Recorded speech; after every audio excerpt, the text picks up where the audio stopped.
कांग्रेस ने जैसे ही टोंक जिले की नई कार्यकारिणी की घोषणा की, वैसे ही कार्यकारिणी को लेकर जिला कांग्रेस के भीतर विरोध शुरू हो गया है और इस विरोध की चिंगारी सचिन पायलट तक भी पहुंच रही है।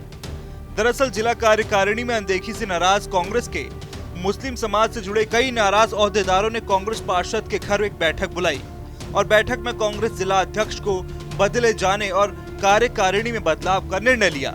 ये जिस तरह से ये लिस्ट आई है जिला कार्य कमेटी की, तो एक कठपुतली जिलाध्यक्ष के साथ एक कठपुतली कार्यकारिणी भी दे दी गई है, जिसका कि कोई वास्तविक प्रारूप पटल के ऊपर और सड़कों के ऊपर और कांग्रेस की पृष्ठभूमि पर किसी का भी नहीं है। जो लिस्ट आई है उसमें या तो बाप की जगह बेटे को दे दिया या फिर भ्रष्टाचार करने वालों को पायलट साहब ने इनाम दे दिया कि ज़मीनें खाओ, आपको इनाम महासचिव बनाया जाएगा, या फिर यूनुस खान मंत्री की दावत करने उड़ाने वालों के बीजेपी कार्यकर्ताओं को आपको उपाध्यक्ष बना दिया जाएगा।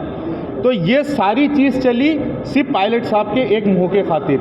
उन्होंने एक व्यक्ति विशेष का जो मोह किया, उसके अंदर उन्होंने 5 साल पहले जो हमसे वादे करे थे, 5 साल पहले विधायक रहे, तो ये था कि हमारा मानना हम पायलट साहब हमसे थे घुले मिले नहीं है, हमको जानते नहीं है, टोंक की आवाम को जानते हैं, टोंक के कार्यकर्ताओं को जानते नहीं है। लेकिन इस 5 साल में एक राष्ट्रीय नेता टोंक की विधानसभा चुनाव में गली गली घूमा, गली गली वोट मांगे, और ये इमेज किसने करवाई ये पायलट साहब भी जानते हैं। आज उसका रिजल्ट ये रहा कि वो जो सच्चे और निष्ठावान कार्यकर्ता थे, चाहे वो वरिष्ठ थे, नौजवान थे, युवा थे, सब पायलट साहब के एकजुटता से होकर उनको जिताया, विधानसभा में पहुंचाया अपनी आवाज़ बनाने के लिए। और पायलट साहब ने ये करा, एक व्यक्ति विशेष के मोह के अंदर पूरी संगठन को खत्म करने का काम करा और कांग्रेस को तोड़ने का काम करा। जल्द नाराज नेताओं का एक डेलीगेशन मामले को लेकर कांग्रेस के राष्ट्रीय महासचिव और टोंक विधायक सचिन पायलट से मुलाकात कर अपनी मांगे रखेगा।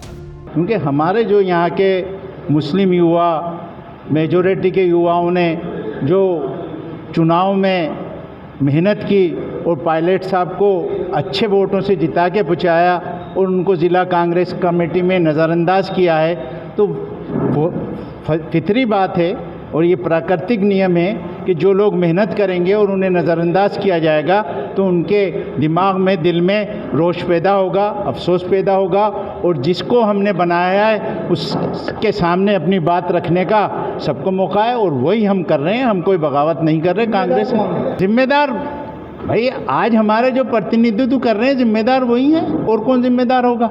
आज जो टोंक के और राष्ट्रीय नेतागिरी कर रहे हैं, राष्ट्रीय नेता हैं, तो वही जिम्मेदार है। इसके अलावा कौन जिम्मेदार है? किस तरीके का अल्टीमेटम दिया गया 3 दिन का? अल्टीमेटम जैसे तय किया हमारे युवाओं ने कि उनके सामने बात पहुँचाइए, अगर वो राज़ी होते हैं कि भाई यहाँ पर माइनॉरिटी का जिलाध्यक्ष बनाया जाए, ठीक है, और नहीं बनाते हैं तो जो भी हमारे जो है गांधीवादी तरीक़े हैं आंदोलन के प्रजातंत्र में, वो सारे तरीक़े हम अपनाएंगे और अपनी बात मनवाएंगे।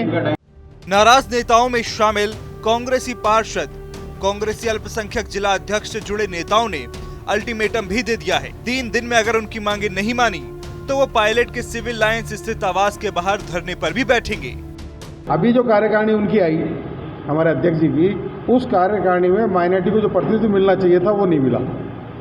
इस बात की सख्त नाराजगी है। और अब हमारा मकसद ये है पायलट साहब से कि कार्यकारिणी में प्रतिनिधित्व मिला या नहीं मिला, जो हुआ हो गया, अब तो अध्यक्ष माइनॉरिटी का चाहिए।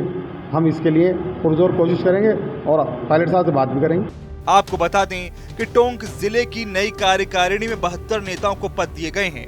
प्रदेश कांग्रेस के संगठन महासचिव ललित तूनवाल ने टोंक जिला कार्यकारिणी के गठन के आदेश जारी किए। इस कार्यकारिणी में हरि प्रसाद बैरवा को अध्यक्ष बनाया गया है और दिनेश चौरसिया को संगठन महासचिव बनाया गया है। सीपी श्रीवास्तव को कोषाध्यक्ष बनाया गया है। वहीं धर्मेंद्र सालोदिया और नीरज गुर्जर को प्रवक्ता बनाया गया है। वहीं नई कार्यकारिणी से मुस्लिम कार्यकर्ताओं की नाराजगी उपचुनाव से पहले सचिन पायलट के गढ़ में बगावती सुर न बन जाएं, ये चिंता कांग्रेस को सताने लगी है। अब सवाल यह है कि नाराज कार्यकर्ताओं की नाराजगी को सचिन पायलट और कांग्रेस कैसे दूर करेंगे।